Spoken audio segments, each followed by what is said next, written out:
Razstava je projekt švicarskega arhitekturnega muzeja iz Basla in razstava je del platforme Future Architecture, katere zelo prizadeven član je tudi Švicarski muzej za arhitekturo in oblikovanje. Veseli me, da danes lahko tu pozdravim tudi gospoda Andreasa Rubija, direktorja muzeja za arhitekturo v Baslu, in ostale naše goste, gospoda Sašo Arsenoviča, župana mestne občine Maribor, gospod dr. Bonjo Miljavac, predstojnico Nacionalnega inštituta za javno zdravje iz Novega mesta, gospoda Roberta Rožaca, državnega sekretarja na Ministrstvu za okolje in prostor in gospoda Janeza Koželja, podžupana mestne občine Ljubljana. Pa bi za začetek dal besedo Andreasu Rubiju, da nam na kratko opiše razstavo, da nam pove, zakaj so se odločili narediti tako razstavo in o čem ta razstava govori. Hello everybody, I'm very happy to be here. Thank you for Mao for hosting this wonderful show. And they have done it really beautifully. It looks almost better than when we did it in Basel 2 years ago. It's an exhibition that was the first exhibition that I wanted to do when I came to the Swiss Architecture Museum in 2015. I became director of this museum and came into the city and walked over a bridge, and it was on a hot summer day, and I saw something I couldn't believe. There were literally thousands of people by the river, on the shore, and they threw their bodies in the river. And this is a most amazing sight for me because I grew up in Dresden, in East Germany, along a river, River Elbe, which was a terrible place to be. I was frightful of this river. I thought, if I fall into this thing, it is the end of my life. It was brown, opaque, and disgusting. And the city is nice, but the river was kind of tough. So I thought, rivers must be places to stay away from. And here I am, a couple of decades later, in Basel, and see that really so many people swim in this river, which was wide and powerful, and a little bit intimidating, and they didn't seem to be fearful. They didn't seem to think this was a bad environment. And I was very impressed and quickly asked my first friends that I was making in the city to show me this, because I was very excited. I thought, okay, if these people can do it, maybe I can do so too. And I will never forget this moment to actually go into the river and basically give my body over to the river. It's an incredible experience of freedom somehow, because you realize you have nothing to hold on anymore. The only thing you can hold on is the river, the current, and you have to trust that it will do you good. And it did me good. And the first thing that I thought was, I need to know how the water is. I stuck my head under the water, and I was completely surprised because it was all clear and I could see the ground of the river. And this was the moment where I lost any fear of river swimming. And ever since, I've been doing this whenever the weather allows it, which in Basel is between, let's say, June and September. Practically, I go there every day. And most people in Basel do so too. And in Switzerland, it's a common thing. And I realized the Swiss have really no clue how lucky they are. They don't know what kind of luxury this is. Maybe we should do an exhibition at the Architecture Museum, even though this doesn't seem so architectural, but it's a culture of public space. And for me, architecture is a nice pretext to create the city and public space. So it is an architectural issue. So we did this exhibition for once for the Swiss people, so that they really understand that's quite lucky that we can do this. And we wanted to do as well this show for everyone else in the world who, like me, doesn't understand why they can do it and not anybody else. So what's the trick behind? What's the magic? What's the kind of, the tool that the Swiss invented to do this? And how can everybody else also do this? And basically, this exhibition was a research to find the conditions that enable cities to make their rivers swimmable. And basically, we realized there are two primal conditions. One is the water must be clean enough that it's not a health risk. And in Switzerland, that is the case. It was not always the case. They needed to clean their rivers after the transformation from the secondary to tertiary sector in the cities. So when the heavy industry moved out, the rivers became cleaner automatically, and it was easier to clean it so much that you can actually swim in it. So that's the first thing. And the other condition is a legal question. Who takes responsibility for the safety of the swimmers? And the Swiss invented something really cool. I call it the democratization of risk. They take the risk for themselves. They do it on their own risk. I like a lot this notion that you can personalize risk, that the state is not paternalizing you and saying, I'm going to make sure that you are safe. Because if the state has this claim, like for instance in France, with this very centralist notion of a very strong state, then the state would need to make precautions that make sure that you can never drown. That's practically impossible. In Basel, you swim along a distance of 3 kilometers. Imagine you put lifeguards along this axis. This is very expensive. So, therefore, the Swiss invented an association, actually the Swiss people invented an association in 1933. Shortly after the police president in Basel wanted to forbid public swimming because there was a casualty toll of 400 people that were killed at that time in public water bodies in Switzerland at a population of then 4 million people. So they wanted to close it down, said this is too dangerous, we have too many casualties, we can no longer do this. And then a couple of swimming enthusiasts said, no, we want the right, we want to retain the right to use the river. And if you think safety is the problem, we are going to take care of it. So these people founded an association which is called Schweizerische Lebensrettungsgesellschaft, the Swiss Life Saving Society.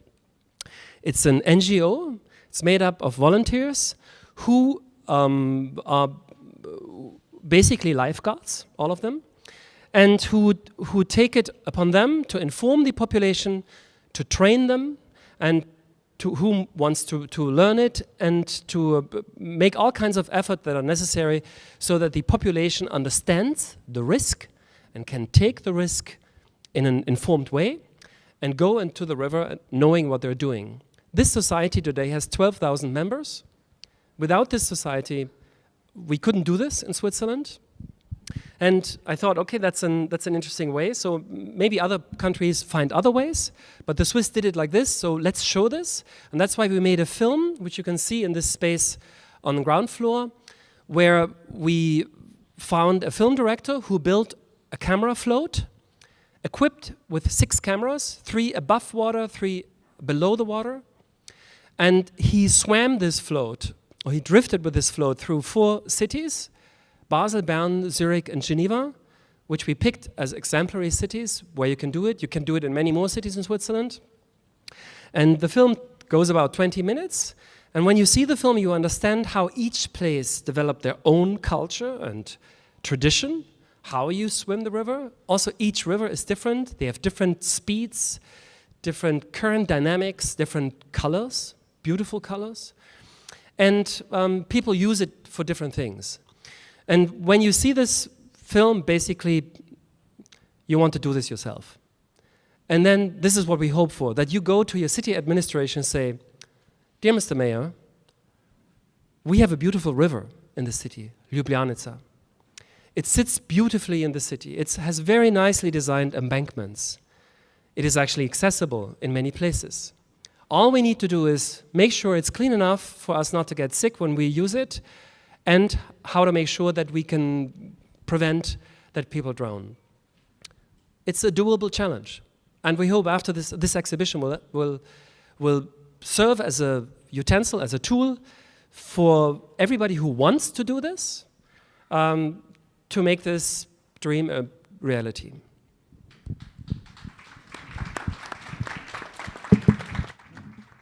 Prav to je bil eden od razlogov, zakaj smo želeli to razstavo pokazati tudi v Sloveniji. Imamo več lepih rek, ne samo Ljubljanico, tudi Krko v Novem mestu, tudi Dravo v Mariboru. In v zadnjih letih so slovenska mesta naredila zelo veliko projektov, da bi prostor reke veliko bolj približala meščanom in obiskovalcem. Veliko javnih prostorov na Breži se je izboljšalo, tako v Ljubljani, v Mariboru ima župan prav tako veliko načrtov ob reki Dravi. Kateri so ti projekti in ali bomo v bodoče plavali tudi v Ljubljanici in Dravi? Kaj je bilo do zdaj narejenega na tem področju in kaj je v bistvu tisto, kar danes še preprečuje možnosti? Pa bom dal besedo najprej županu. Hvala lepa. Hvala za priložnost, lep pozdrav vsem. Torej, mesto Maribor se je dejansko razvilo zaradi Drave in ob Dravi v 13. stoletju in je nekoč plavanje bilo tam seveda nekaj samo po sebi umevnega, je potem izginilo, malo zaradi navad, malo zaradi Mariborskega otoka, malo zaradi industrije. V največji meri pa potem, ko je Drava v tem urbanem delu Maribora postala v bistvu industrijski objekt med dvema elektrarnama, kar nam seveda zadaje neke nove druge možnosti in izzive. En ključnih izzivov tega mandata ekipe je, kako vzpostaviti celoten življenjski prostor Drava, ki ima več deležnikov. Eden je dravska kolesarska pot, ki povezuje pravzaprav Italijo z Hrvaško, to razvijamo. Drugo je ureditev urbanega dela med sodnim in vodnim stolpom v srednjeveškem delu mesta, ki ga razvijamo z gospo Marušo Zorec. Mi je žal, da danes ni tukaj, bi znala kaj lepega povedati. Gospod Juri Kobe razvija vojašniški trg, ki je v nekako vezni člen med sedaj že narejenim glavnim trgom in Koroško. Letošnjem letu, konc leta ali najkasneje spomladi, bo zgrajena brv, ki bo povezala levi in desni breg na mestu, kjer je nekoč stal stari most. In danes seveda sanjamo o tem, da bomo vzpostavili to dravsko promenado, ki bo povezala Mariborski otok tudi z desnim bregom. Govorimo o 13 kilometrih ene infrastrukture, ki pa želi biti samo verižica, na kateri bodo biseri vsebine različne, ki bodo kot življenjski prostor povezovale kopno z reko. In v reki sanjamo najprej seveda o plovnosti, ki je sedaj še nimamo, in seveda sanjamo o tem, da bomo vzpostavili na različne načine tudi plavanje. Nazadnje, ko v času festivala Lent smo imeli, mislim, da 26 tekmo osmercev, sicer ni bil Oxford, Cambridge, ampak je bilo vseeno napeto. In istočasno smo imeli skoke iz Dravskega mostu. Najbolj hrabri so skakali z 16 metrov in ob tej priložnosti smo se tudi peljali z raftom po reki in so si mnogi upali skočiti v reko in je naš podžupan, da bi dokazal, da je en pogoj izpolnjen, da je reka čista, iz reke zajel kozarec vode in voda je bila bistra, brez vonja in okusa. Tako da tisti prvi pogoj, ki ga je prej povedal gospod, je treba najprej Dravo očistiti, smo že naredili malo nehote, ker je industrija sama po sebi umrla, ampak mogoče ena naloga manj za nas sedaj, da vzpostavimo ta življenjski prostor boljši, kot je kadarkoli bil. Gospod Koželj, v Ljubljani je tako rekoč vse pripravljeno, da skočimo tudi v Ljubljanico. Kaj je danes tisto, kar to še preprečuje? Jaz se zmerom zgovarjam, država preprečuje. Kot tudi pri drugih razvojnih projektih v Ljubljani, je vedno še nekdo, ki je nad nami, ne? In tisti nekako določa pravila igre. No? Sej, se smešno sliši, ampak v bistvu je res. Ne? Namreč država podeljuje status plavalnih voda, ne? Voda, ki so seveda primerne za plavanje. Mi seveda vršimo ves čas meritve, ves čas, tako da enkrat dosežemo to idealno stanje, bi lahko rekel, v vseh tistih parametrih, ki jih vi dobro bolj poznate. Ne? Ampak enkrat je reka, bi rekel, popolnoma plavalno čista, enkrat je ekološko čista. Nikoli ni pitno čista, ne, za pit ni še, ampak enkrat je biološko čista, ne, in ta me najbolj veseli, ne, ona je pač biološko čista. Če boste pogledali v to reko, boste videli, da je res lepe barve, da je polna mladic, ne, ribji zarod se razploduje, no. Vi veste, da se ulovijo res kapitalni somi in kapitalni sulci pod Tromostovjem, ne, res kapitalni taki. Skratka, reka postaje privlačna tudi zato, ker pravzaprav smo začeli Ljubljano oživljati, to se tudi mogoče ne ve, ne, ob reki. Ne. Mi smo želeli, od tam se potem širili te projekti oživljanja javnih prostorov. In začeli smo dobesedno na Ljubljanici in želeli seveda približati reko ljudem, približati ta element, ki je zelo privlačen, ne, to je ena ogromna masa, ki teče neslišno, ne, človeka zmerom pritegne. Ne. In je to ključen projekt, pravzaprav. In je še zmerom projekt. Ne. Tako, mi smo vso infrastrukturo v bistvu že naredili. Mi smo naredili vsa pristanišča, pristane, mi imamo te poti imamo ob vodi izpeljane, gostišča in bifeji so že pripravljeni, ležalne ploščadi so že položene, skratka vse je, samo čakamo na dovoljenje, da lahko uradno se kopamo v reke. Zdaj seveda se neuradno se kopamo, ne. Zdaj, župan se me ne upa še, jaz sem že se kopal, ne, ker je res, tisti mali delež še reke okoli, ne, je tudi v Izoli, če se grem kopati, ne, v vodi. Zasigurno, samo to počne merijo. No. Ampak kakorkoli neka odpornost moraš imeti. In seveda se kopijo tudi mnogi drugi, ne, tudi pri nas skačejo z mostov, ne, a veste, tudi pravkar so plezalci recimo imeli en turnir, ne, balvanskega plezanja in na koncu, ne, v cilju so morali žal skočiti v Ljubljanico, skako mnogi seveda se tudi veseljačijo na ta način, da plavajo v njej. Tako, ona je nekako plavalna reka, no, ni pa, kot rečeno, še čista. Zdaj, kje je problem? Problem je, da plačujemo davek dezurbanizacije mesta pred leti.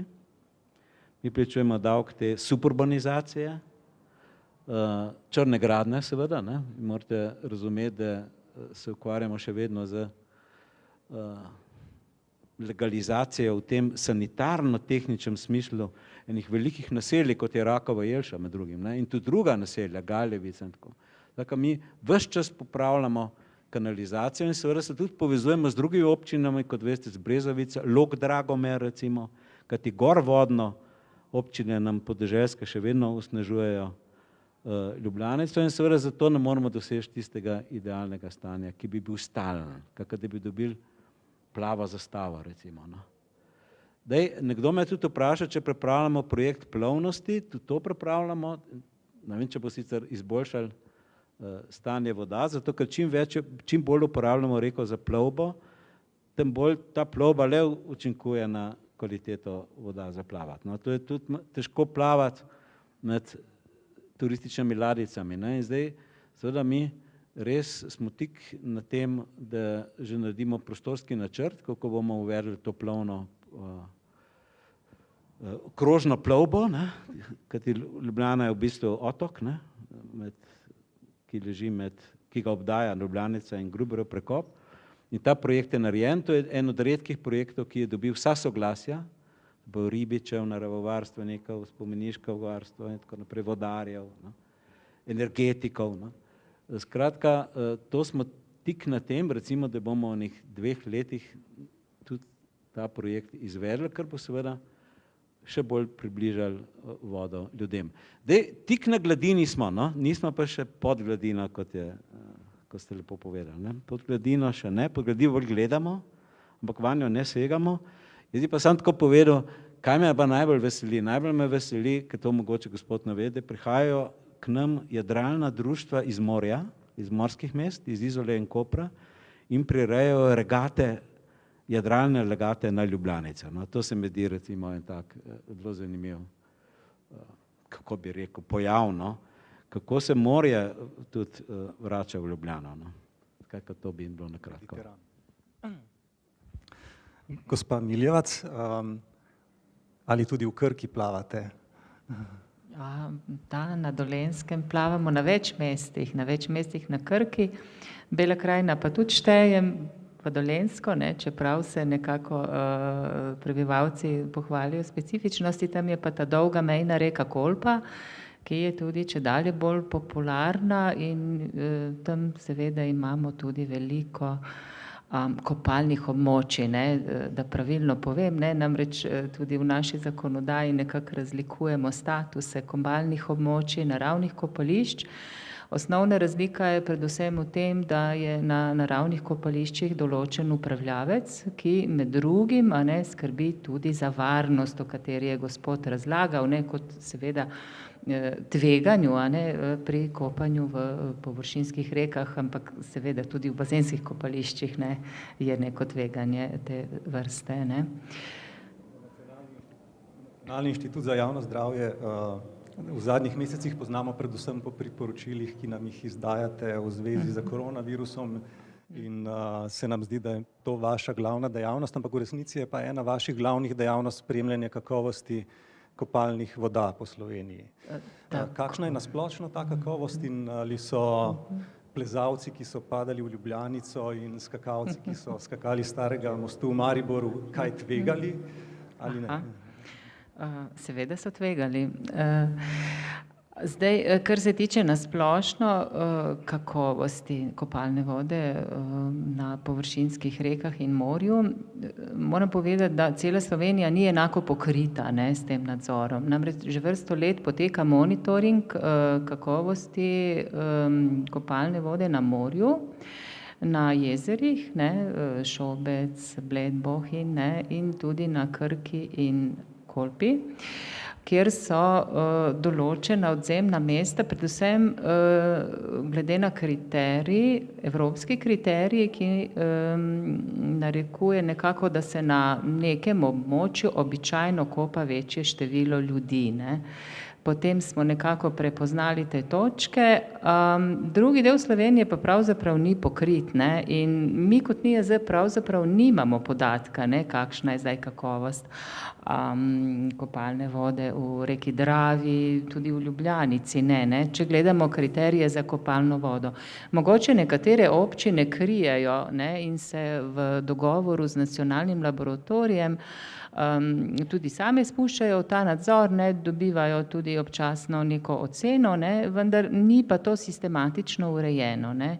Izven, bom rekla, monitoringa kopalne vode, ki že poteka, ki nosilec tega je ARSO, Agencija Republike Slovenije za okolje, izvajalec je Nacionalni laboratorij za zdravje, okolje in hrano, NIJZ pa v bistvu postavi nekako kriterije in priporočila, kdaj je pa neka kopalna voda sploh primerna za kopanje ali ne, in tudi v primeru neskladnosti sodeluje pri priporočilih, recimo o odsvetovanju ali pa celo prepovedi kopanja, recimo lani smo imeli žusterno, skratka so epizode, kadar je to tudi neljubi dogodek, ki se tiče varnosti, če se spomnimo Solkana na Soči in utopitve, ki ni osamljena, to se je dogajalo v preteklih letih, pač nekako svoje strani spodbujamo, da bi se z določenimi ukrepi ta tveganja tudi odpravila. Gospod Rožac, gospod Koželj je omenil probleme, ali pa vplive, ki jih ima na kakovost vode tudi nekontrolirana urbanizacija. Na Ministrstvu za okolje in prostor vzpostavljate tudi nadzor nad gradnjo. Kaj imate v načrtu v prihodnjih letih storiti v zvezi s tem, da bodo posegi v obvodni prostor pod nadzorom in ne bodo poslabševali pogojev. Hvala za besedo, pozdrav vsem. Zdaj morda sem tako za vzdušje. Jaz živim na današnji dan 41 let v Ljubljani, pa mi ni še nikoli prišlo na misel, da bi se tudi po nesreči kopal v Ljubljanci, ne. Tudi v študentskih in dijaških letih, ne. Upam pa, tako kar prav profesor Koželj, da nam bo to uspelo v kratkem. Zdaj na Rakovi Jelši se končuje kanalizacija, gorvodno proti Vrhniki se tudi končuje kanalizacija in to naj bi zdaj te makrobiološke pogoje močno izboljšalo. In verjamem, da nekako po letu dveh bi to skupnimi močmi lahko dosegli, da se plavamo, ne. Mislim, da se kopamo. Je pa zanimivo to, da sem zdaj pred dnevi bral, kar se tiče kopanja v Ljubljanici. Leta 1790 je bil župan Ljubljane Petar Fister, tako kot naš nekdanji profesor, in takrat so kopanje v Ljubljanci prepovedovali. In tisti, ki so se kopali, se pravi gospodje, so jih dobili s palco po hrbtu, dame pa s korobačem. To mi se zdaj pa borimo, da bi se vsi kopali, zdaj, kakor sem rekel, no pa ministrstvo se trudi tako drugače, da se posega v te stvari vzdržno, pa da se gradi ta kanalizacija, kakor lahko prispevamo po naših močeh. Investitor je sicer Mestna občina Ljubljana ali pa druge občine, ki so gorvodno. Rekel, mi pač moramo ustvariti pogoje, da se to lažje pa hitreje poseže, kakor je v navadi.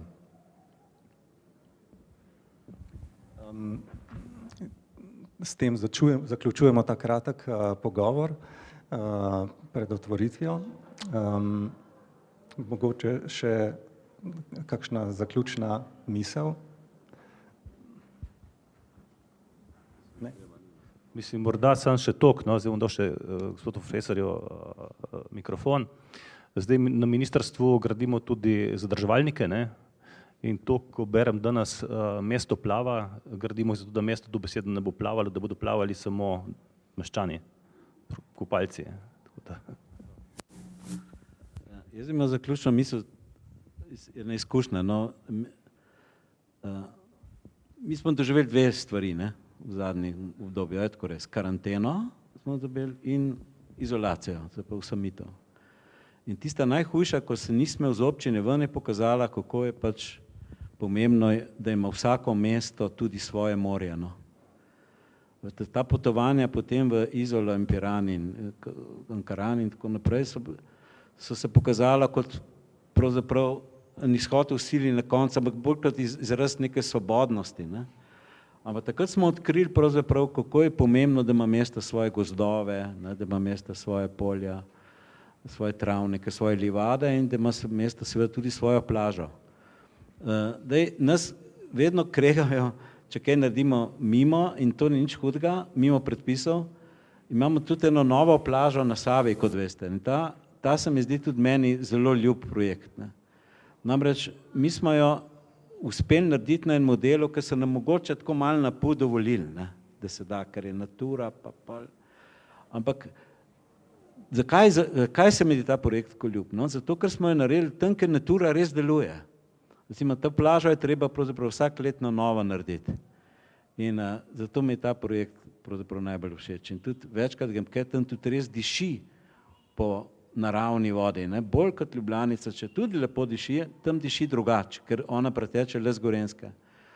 In zato pejte kdaj na to plažo pogledati in ta plaža je tudi popularna, ampak je v bistvu ves čas, ne, tako, kako bi rekel, malo sumljiva, no. Prvič je sumljiva zato, ker se tam zbirajo nudisti, ne, ena posebna kasta, zelo pomembna, ne, ker v bistvu pa se temu včasih smo rekli, da so oni naturisti, ne, a ni tako smo rekli, da na turistični kamp, ker so malo skrivali tisti.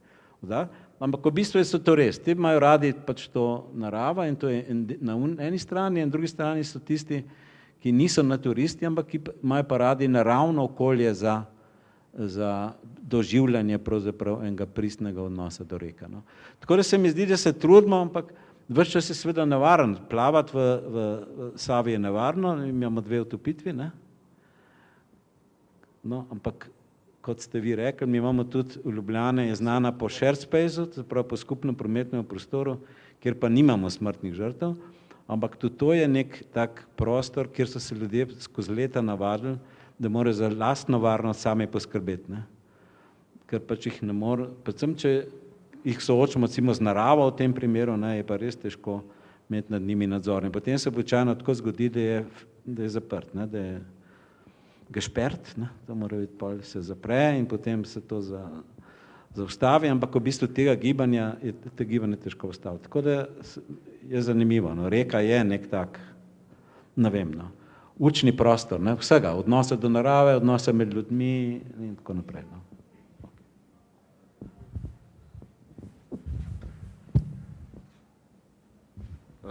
Predvidevam, da glede na to, da gospod začel, da mu damo priložnost, da tudi zaključi. Kar se Maribora tiče, Maribor ima itak en kup enih potencialov, trenutno malo slabše izkoriščeni, ampak so v fazi oživljanja. Če imamo to reko, ki pri nas ne je bil problem srečevanje kopalcev in javnega potniškega prometa, ker je dovolj široka za vse, mislim, da moramo vse narediti za to, da nas ta reka dejansko združuje, da se ljudje srečujemo ob tej reki. In če bomo tudi zaradi tega imperativa kopanja, plavanja poskrbeli za to, da bo še bolj čista, kot je že, je to še dodaten motiv, razlog več. Sam pa včasih sanjam o tem, kar je verjetno marsikdo od vas doživel v Münchnu, enem najbogatejših mest, kjer se ravno na in v reki Izar srečajo ljudje vseh generacij, ljudje vseh poklicev ali bogati, revni, kamor pridejo z bicikli. Kar me je fasciniralo je, da so vsi, ampak res vsi, za seboj vse, kar so prinesli, tudi pospravili. In se mi je zdelo eno tako okolje, ki kljub tisti vsakodnevni hitrosti in vsem planom in tabelicam, ki jih imamo, ti lahko v tvojem okolju dajo tisto sprostitev in neko dodatno kreativno misel, širino, in za to se, mislim, je treba boriti.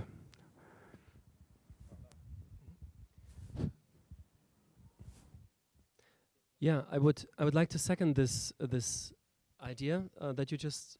Does this work? Yeah. Okay. Actually, it's not about swimming. This whole thing. It's about public space. It's about the sensation that we can appropriate something that is apparently anonymous, that belongs to everybody and nobody, but to take responsibility for it, as you were describing it. And I think actually swimming in rivers is the most sensual form to reclaim the right to the city today. You probably have heard of this term, the right to the city. It was a movement since 10, 15 years, which was fighting increasing privatization of public space, which was saying actually the city is there for all its inhabitants. And even if we have a private real estate economy that tries to commercialize land, there needs to be a portion of the land that is not privatized. It is very important, because otherwise we will no longer feel home in our cities. And in this respect, it is very interesting for cities to make their rivers swimmable, because it's a fantastic tool to create public space in a situation where many cities have very limited land resources. Actually, the Swiss cities are like that, but probably here it's the same. In Switzerland, for instance, cities can no longer grow territorially. They have their limits, and they have to stay within these limits. I think this is very good. It's a result of the Raumplanung, of the spatial planning conferences, which said we need to protect the landscape, we have to fight suburbanization, we have to create dense cities. Now, what has also become clear, people accept densified cities, higher densities, only if there's not only more building, but also more public space. Now, how do you do this if the stock of land is growing smaller and smaller? Now, this is the moment where river swimming becomes really an almost magical tool, because it creates land, or it makes land available that so far was infrastructural space. We didn't even count it as part of the usable space in the city. We discarded it as something that is lost. It's lost to sewage, to ship transport, and these kind of things. So the embankments very often were kind of dead space, forgotten space, underutilized space. And once you make the river swimmable, it's clear you have to kind of prepare the embankment zone for people to be able to use it. So in many rivers, it means that the height difference from the city level to the water level needs to be made navigable. I mean, you need to navigate this. You need to walk down. So you need to make steps and those kind of things. There's a kind of an invisible architecture that needs to be invested in order to make these spaces habitable. And the river space in Basel, for instance, city where I live, is by far physically the largest public space of the city. And it's also interesting because once you dedicate this space for river swimming, it can no longer be exploited for real estate development. It's impossible. Nobody could claim that. So it's a very good way to create public space that can no longer be, that can never be turned again into private space. And also, I would second what the mayor of Maribor said. It's a type of public space that is absolutely inclusive. Because when you have a bathing suit on, it doesn't matter whether you are rich or poor, which language you speak, if you're young or old, actually everybody comes together. It's a very, very beautiful way. So actually, when I go to the river in Basel, it's when I meet most of the population. It's when I realize how many languages are spoken in my city. It's when I actually get to talk to people that I otherwise wouldn't get to talk, because it would feel strange maybe to talk to them just somewhere. But there it's actually very clear that you talk to each other, because the act of swimming in a river is not a solitary act. Actually, one of the rules of the Swiss Life Saving Society is never swim alone, for two reasons. One is somebody else can help you when you get in trouble, and you can help somebody else when they get in trouble. And it happens sometimes, and people just really quickly help each other and pull someone to the shore. But also the most beautiful side of this is actually when, since people are trained not to go alone, they meet their friends on the shore, and then you swim like 3, 4, 5 people together. And in Basel, the 3 kilometers, that takes 25 minutes to drift down. This is actually important. You don't swim, you drift. It's like the situation is la dérive. You let yourself flow, because the river does all the work for you. You only need to work when you get ashore. But on the river propels you. And that means basically you have time. You have 25 minutes of time where you don't have to do anything. So naturally, you get to talk to people. And actually, I get to talk to people that I don't even know. So I ask them, hey, where are you from? And they say, oh, from Mulhouse, from France. We can't do this. We love this. Ah, that's interesting. What are you doing afterwards? And then you end up having dinner with them. So it's really incredible. And I'm almost certain that probably half the couples in Basel met on the river, because it's unavoidable. You get to see people and you want to spend your time with them. Andreas, tvojo razlago o plavanju v reki razumem tudi kot, da imaš še 2 zelo pomembni sporočili. Eno je tudi ta ekološka nota, ker obenem ob tem, da zahtevamo mesto zase nazaj, zahtevamo tudi čisto mesto, in ultimativna stvar, ki jo lahko v tem javnem prostoru, je, da skočimo v čisto vodo, in je to neka dodatna ponudba, neka dodatna kakovost, ki jo mesto v tem trenutku lahko ponudi. In drugo je, da se s tem tudi na nek drugačen način dogaja ena socializacija v mestu, da se pravzaprav morajo vzpostaviti neki bontoni in neki protokoli vedenja, kako dostopaš v reko, kako se vedeš do drugih kopalcev. Mislim, da je to nekaj, kar je zelo pomembno, ko se pogovarjamo o tem, ko želimo usposobiti reke za plavanje. Gospod državni sekretar je želel še nekaj dodati. Jaz sem samo tako proti koncu želel reči, da leta 26 je bilo na Livadi organizirano nacionalno oziroma državno prvenstvo v plavanju in upam, da bo ob stoletnici spet državno prvenstvo, da se bomo lahko kopali takrat tam vsi. Gospod podžupan prav, da zagotovo.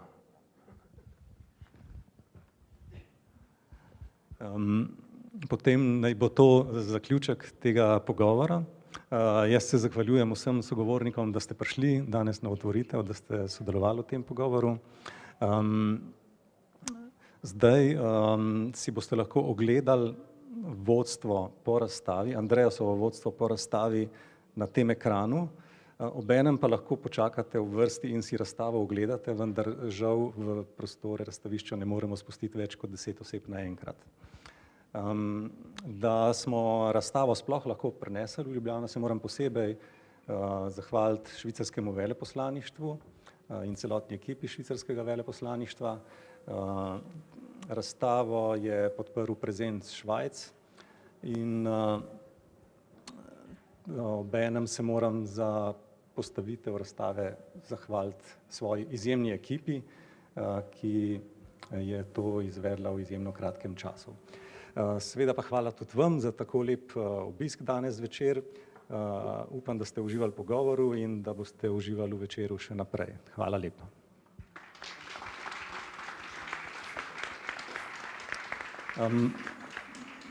Uradno odprtje razstave pa sledi čez 5 minut.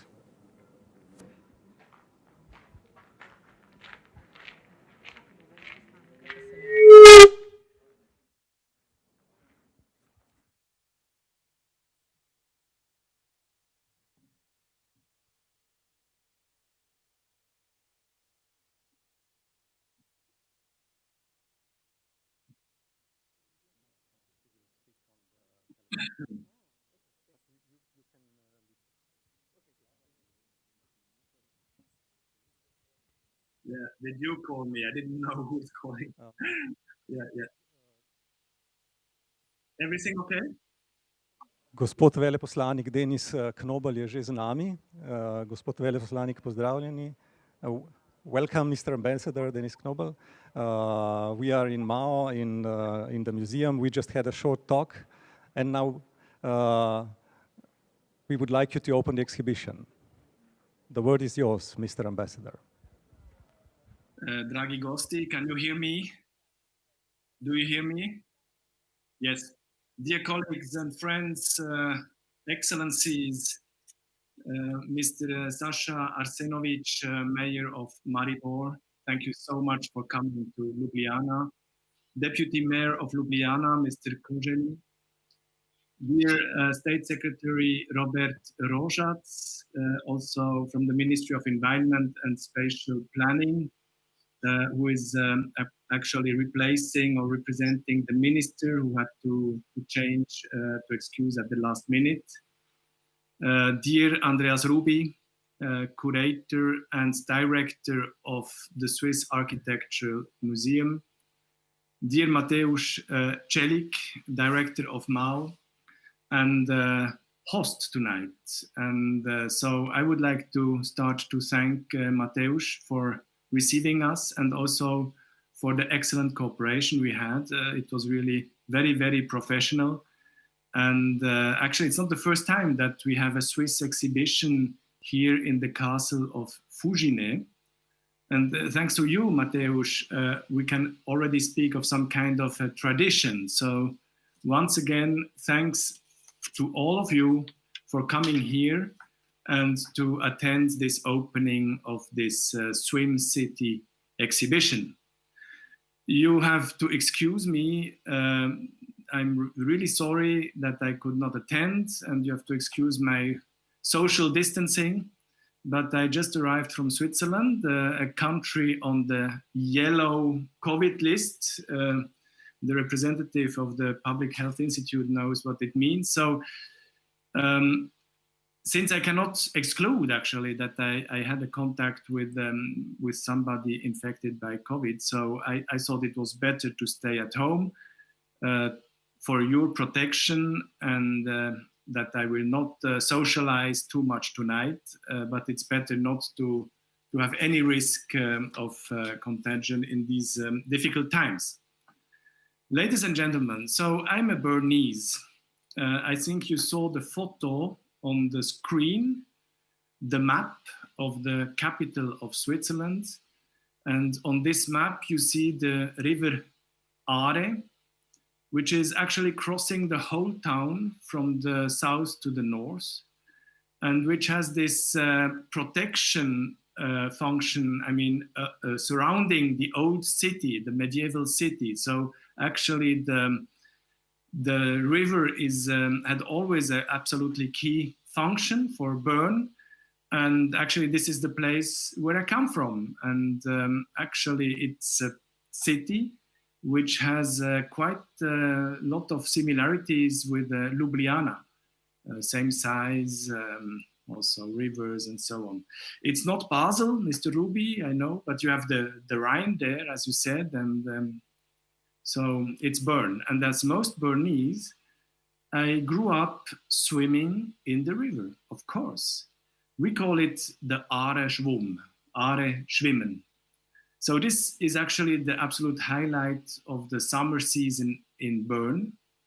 And as a kid, I can remember, you know, this green river, the cold water, sometimes freezing water, the whirls, you know, pulling down a little bit, you know, the anxiety of getting pulled down in the water.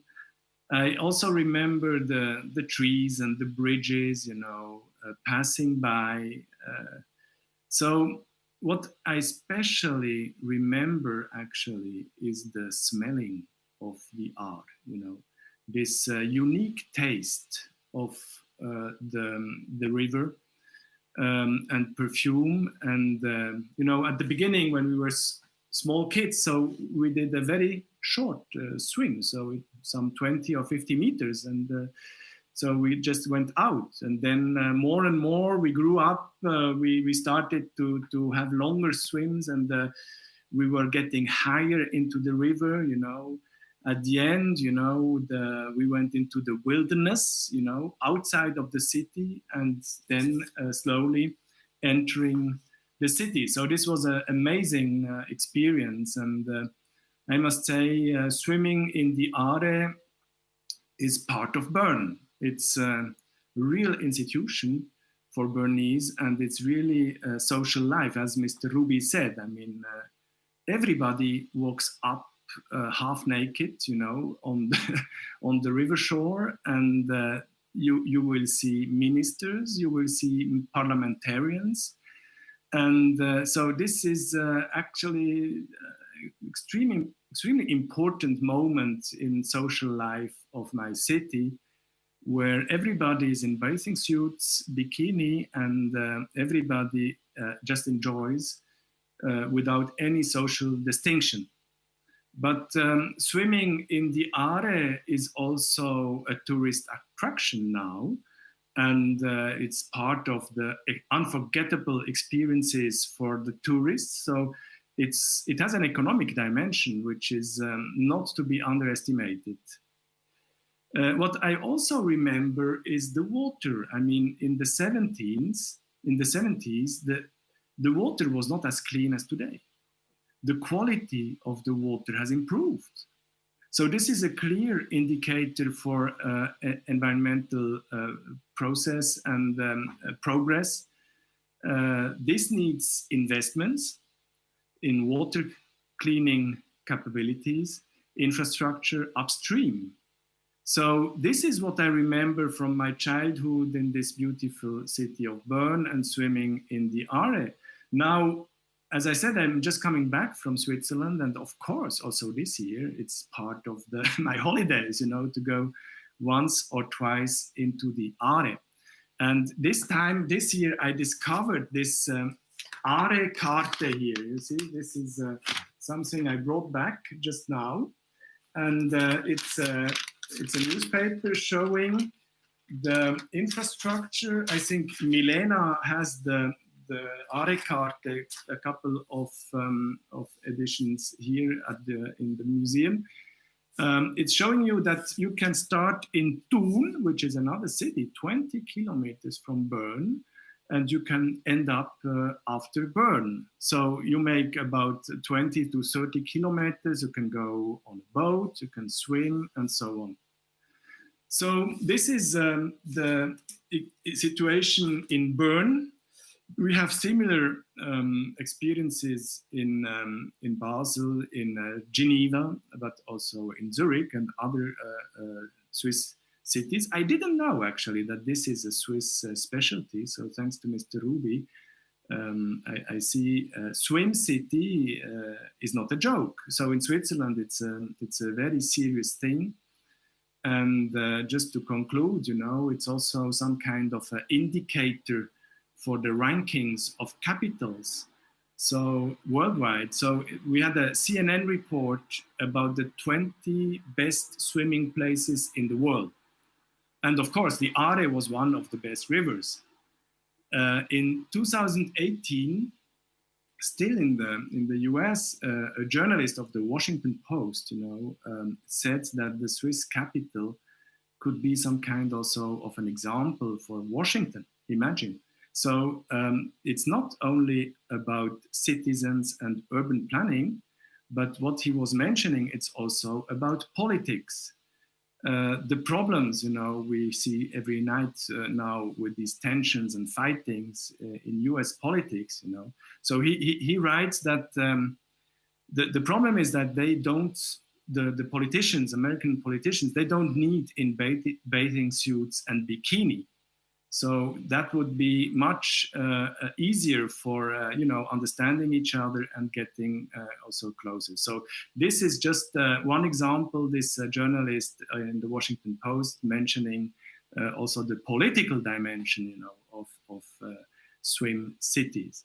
So this is also why in our invitation we sent to you, we put a bit a strange dress code, and we would like to invite also Slovenia, you know, to join. I mean, if we can, Maribor has a beautiful river, and also the Ljubljanica and others, the other rivers crossing Slovenia. I know that you are already doing it, but the city, you know, the city swim, this is something very special to be discovered. So I would like to end by thanking you all again of being here. I also would like to thank my team, especially Milena Lebar and Veronika Novak, who also joined the organization of this project. Please excuse my absence, and I will come to visit this exhibition as soon as possible, and the Public Health Institute is allowing me. So enjoy it, have a nice evening, and please just see this pictures, these movies, and let you drive through the water. Thank you very much, hvala lepa, and have a nice evening. Thank you.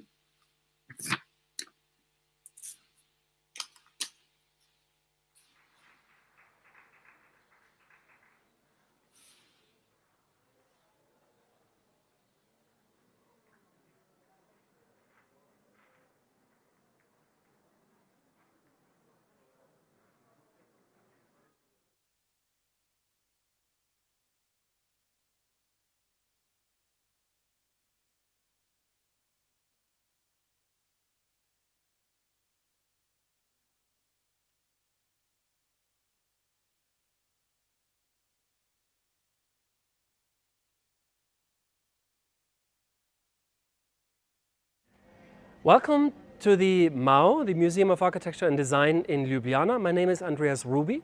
I'm one of the curators of the exhibition Swim City, which was produced by the Swiss Architecture Museum in Basel and which has been traveling ever since. And we're very happy to be here in Ljubljana and to welcome you to this exhibition. Swim City is about the idea that rivers in cities can be swimmable, that they're not only there for ship traffic, they're not a sewage system, they're a natural resource that goes into the city and that should be at the service of the people and the environment. So that's why we're in Ljubljana, because Ljubljana has a river too, Ljubljanica, which is beautifully located in the city and which could be swimmable, maybe, if some of the preconditions would be met. We're here in the courtyard of the museum in Fujine, and actually people are sitting here in the coffee, and they actually will hear the sound of the museum, of the sound of the film, as they're drinking their cappuccino. And this is to lure them into the space. So please follow me.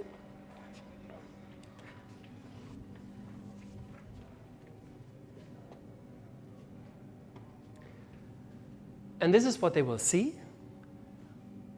A big 3-screen installation which presents 4 cities in Switzerland where you can swim: Basel, Zurich, Bern, and Geneva. We're looking at Zurich here. And the idea is that you can really see not only how people swim above water, but also below the water. So we made a film with the help of the Zurich filmmaker Jörg Egli, who constructed a camera float equipped with 6 cameras, 3 above the water, 3 below. And you can really see what's the underworld of river swimming. And you see the most important precondition for that is that the water is clean. And you can see the water is clean. It is really very transparent. Here in Geneva, in the Rhone, it is almost turquoise. That means you never have to have fear of the river, because you can see the ground. When you put your head under the water, you see the ground, you see that there's nothing lying around that could be dangerous. And this film takes about 20 minutes, and it shows you the different cultures of river swimming in Switzerland, how people use it, what they do, how the shores are used, how it sits within the city, and most importantly, how the city is perceived from the river. Because you realize very quickly when you swim through these rivers that you can never be more central in these cities than in the river. You see everything from the center, and it's a very exciting view. And you realize you can only have this view if you actually go into the water. Now, when we go, after this film, which takes about 20 minutes, which people can take in a very contemplative manner, they can come out again, maybe have a drink in the courtyard to refresh themselves. And then we go to the other side of the courtyard of this beautiful castle in Fujine, and we will go up the stairs to the 2nd floor to see the actual exhibition. After the installation, the film installation has already given us a sort of atmospheric primer.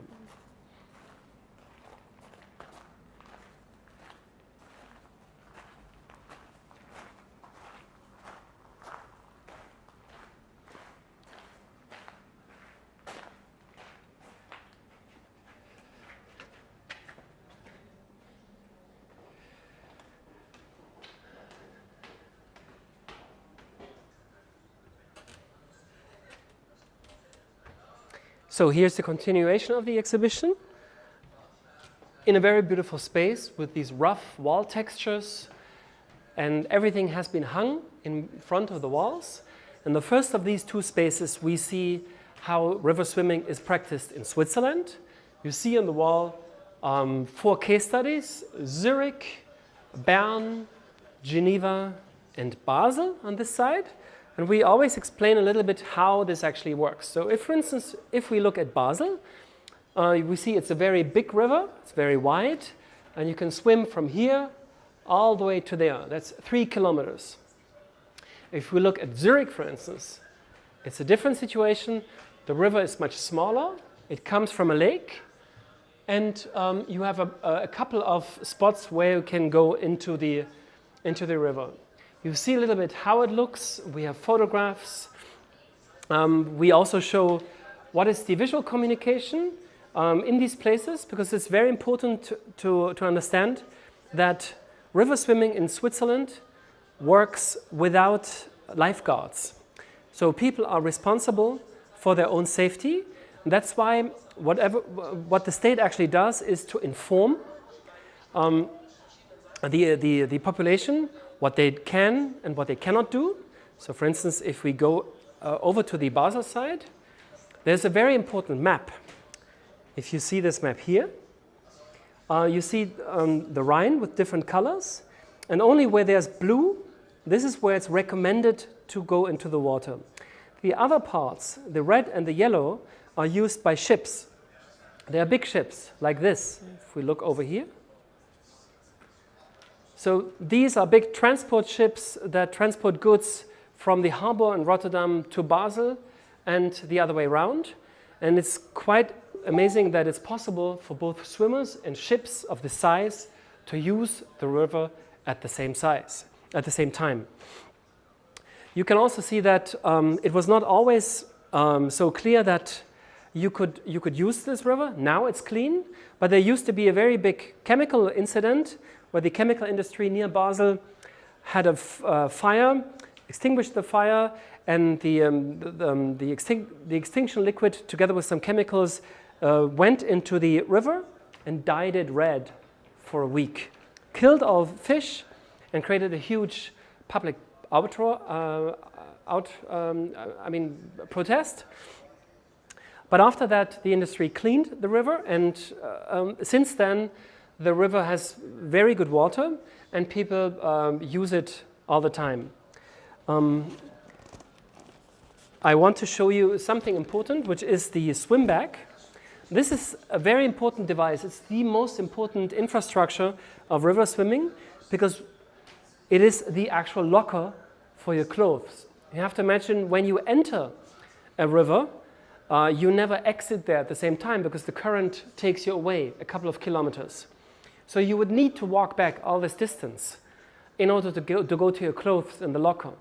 So the locker doesn't work, a static locker. It has to be a movable locker, and this is this one.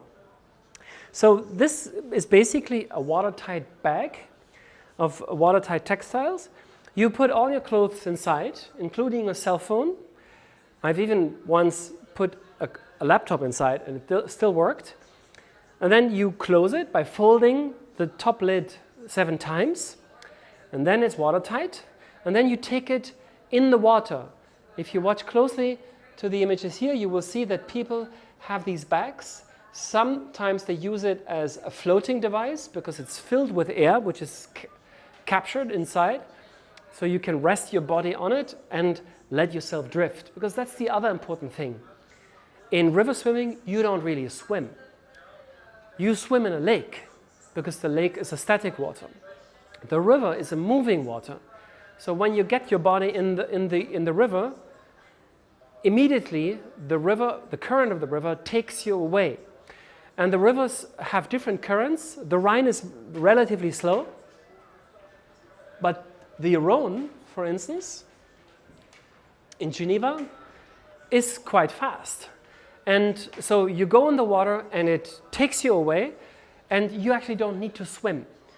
The only time that you really need to swim and you need to exercise power is when you want to get out, because then you need to work a little bit against the current in order to get to the shore. And this is something that can be surprising for people who do this for the first time. Can take 50 to 100 meters, and you just have to be patient, which is the general rule in urban river swimming. Never panic. When there's something strange happening, stay cool and do your thing and don't become hectic. So yeah, we can have a look over here. This is Bern. Bern has maybe the oldest tradition of river swimming. You can actually see the topography of the city is really amazing, with this river doing this mirrored S shape. And it's deep in a valley, actually, and it's very natural, as you can see here. It's very green. The water is very beautiful. It has this super strong green color, and it's quite cold. It comes directly from the Alps. people actually love to use boats to go from the preceding town called Thun on these boats. That takes about 40 kilometers. They ride downstream, they arrive in Bern, and then they go swimming. And this also has a very strong and fast current, so that's why you need to be careful, responsible. And Bern even made a security campaign to make people understand that there are dangers with this. This is not just playful swimming. You have to be a good swimmer, and you have to know where to get in and where to get out. If you see here, this is the safety campaign that they did in Bern, which makes fun of the double entendre of "Are you safe?" The river is called Aare with a double A, and that's why. And they made a little bit of jokes. There are no piranhas in the Aare, nor these other sea creatures, but they want to make you understand. Be careful and don't overestimate yourself. Again, you can see they have their own swimming bags with this beautiful design. We have videos where we interviewed people that go swimming there every day, and you can actually see it's the entire population. It's young and it's old. It's Swiss people and it's people from abroad. It's rich people and poor people, because you cannot make the social distinction because everybody has the same clothing. And so it's really a very inclusive form of public space.